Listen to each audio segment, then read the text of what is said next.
নমস্কাৰ, মই আলহাজ মিৰাণ হাদি হুছেইন, অধ্যক্ষ সোণা একাডেমী ছিনিয়ৰ ছেকেণ্ডেৰী স্কুল।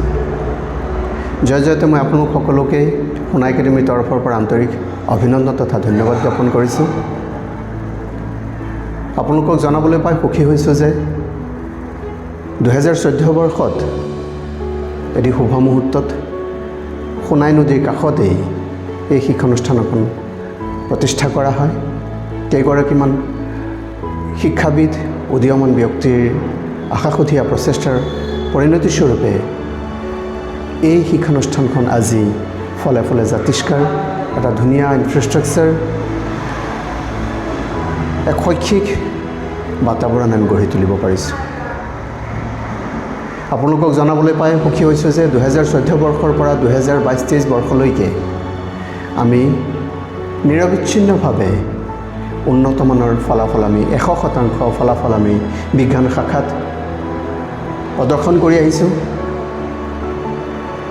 এই ক্ষেত্ৰত মই সোণা একাডেমীৰ প্ৰত্যেকগৰাকী মোৰ সহযোগী শিক্ষকক মই আন্তৰিক ধন্যবাদ জ্ঞাপন কৰিছোঁ যে তেওঁলোকৰ নিৰবিচ্ছিন্ন প্ৰচেষ্টাৰ পৰিণতিস্বৰূপে আজি এই সোণা একাডেমীয়ে এক উন্নতমানৰ ফলাফল প্ৰদৰ্শন কৰিব পাৰিছে।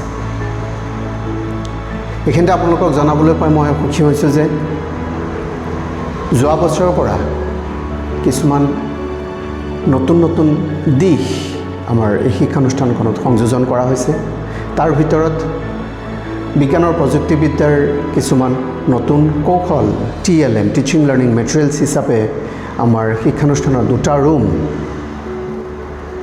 আমি ডিজিটেল ক্লাছৰুম হিচাপে গঢ়ি তুলিছোঁ।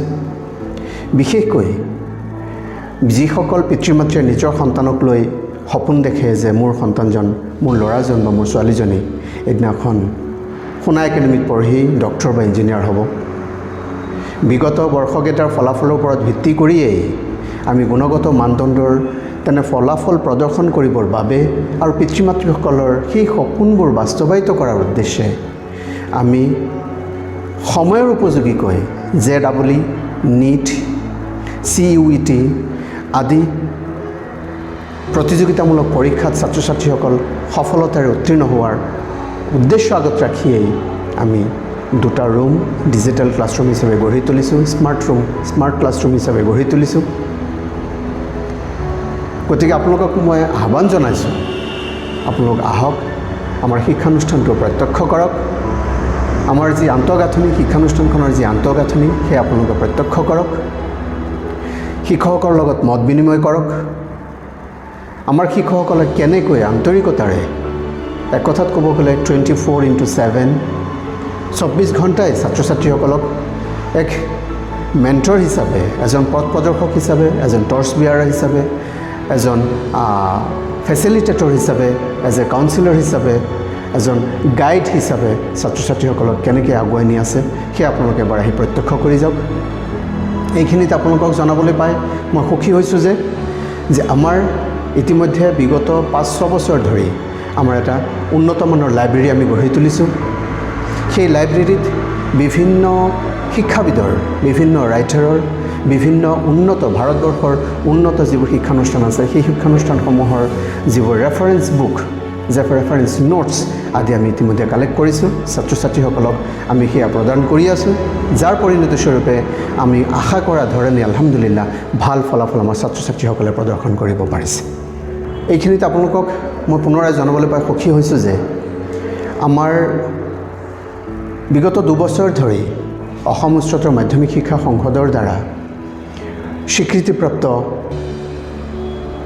আমাৰ এক গুণগত মানদণ্ডৰ লেবৰেটৰী আমি গঢ়ি তুলিছোঁ। আৰু যোৱা 2 বছৰ ধৰি উচ্চতৰ মাধ্যমিক চূড়ান্ত পৰীক্ষাৰ অৰ্থাৎ ফাইনেল এক্সামিনেশ্যনৰ প্ৰেক্টিকেল এক্সাম চেণ্টাৰ আমাৰ শিক্ষানুষ্ঠানতেই আমি উপলব্ধ কৰিব পাৰিছোঁ।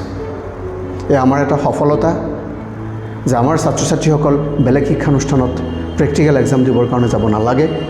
আমি ছাত্ৰ ছাত্ৰীসকলক যিমান দূৰ পাৰোঁ আমাৰ শিক্ষানুষ্ঠানতেই সেই প্ৰেক্টিকেল এক্সামখিনি অনুষ্ঠিত বিশেষজ্ঞসকলৰ দ্বাৰা আমি অনুষ্ঠিত কৰি আহিছোঁ আৰু অনাগত দিনতো আমি কণ্টিনিউ কৰিবলৈ আমি যৎপৰোনাস্তি চেষ্টা কৰিম।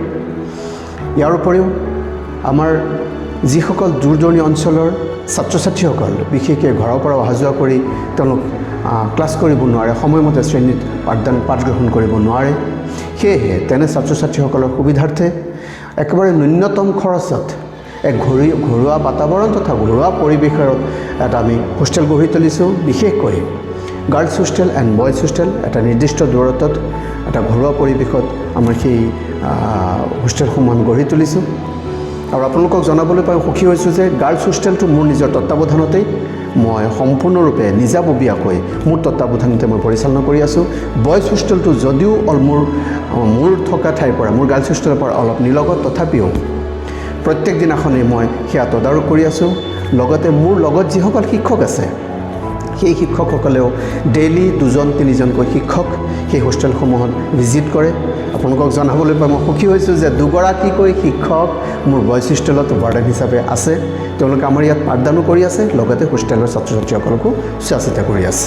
এইখিনিতে মই সদশেষত আপোনালোকক জনাবলৈ পাই সুখী হৈছোঁ যে ইতিমধ্যে আমাৰ এই সোণাই একাডেমীত UPSC বা APSC অৰ্থাৎ যিবোৰ কম্পিটিটিভ এক্সাম, নেশ্যনেল লেভেল যিবোৰ কম্পিটিটিভ এক্সাম SSCৰ পৰা আৰম্ভ কৰি UPSC, SSC আৰু APSCৰ কাৰণে ইতিমধ্যে আমাৰ ইয়াত কোচিং আৰম্ভ হৈছে। 2023 বৰ্ষৰ পৰাই আমি সেই পাঠ্যক্ৰম আৰম্ভ কৰিছোঁ। ইতিমধ্যে প্ৰায় 15-16 গৰাকী ছাত্ৰ ছাত্ৰীয়ে UPSC কোচিং ষ্টাৰ্ট কৰিছে। তেওঁলোকক আমি আশা কৰা ধৰণে গঢ়ি তুলিব পাৰিছোঁ। গতিকে আপোনালোকৰ অঞ্চলত তেনেধৰণৰ ড্ৰিমাৰ, তেনেধৰণৰ এগৰাকী ভৱিষ্যতে প্ৰশাসনিক বিষয়া হোৱাৰ সপোন ৰচা যদি তেনেকুৱা কোনোবা ছাত্ৰ ছাত্ৰী আছে, আমাৰ লগত যোগাযোগ কৰিবলৈ কওক, আমাৰ শিক্ষানুষ্ঠানলৈকে পঠিয়াওক। তেওঁলোকৰ সপোন আমি যৎপৰোনাস্তি চেষ্টা কৰিম যাতে তেওঁলোকৰ সপোন আমি বাস্তৱায়িত কৰিব পাৰোঁ আৰু ভৱিষ্যতে এগৰাকী উপযুক্ত প্ৰশাসনিক বিষয়া আমি গঢ়ি তুলিব পাৰোঁ। ধন্যবাদ।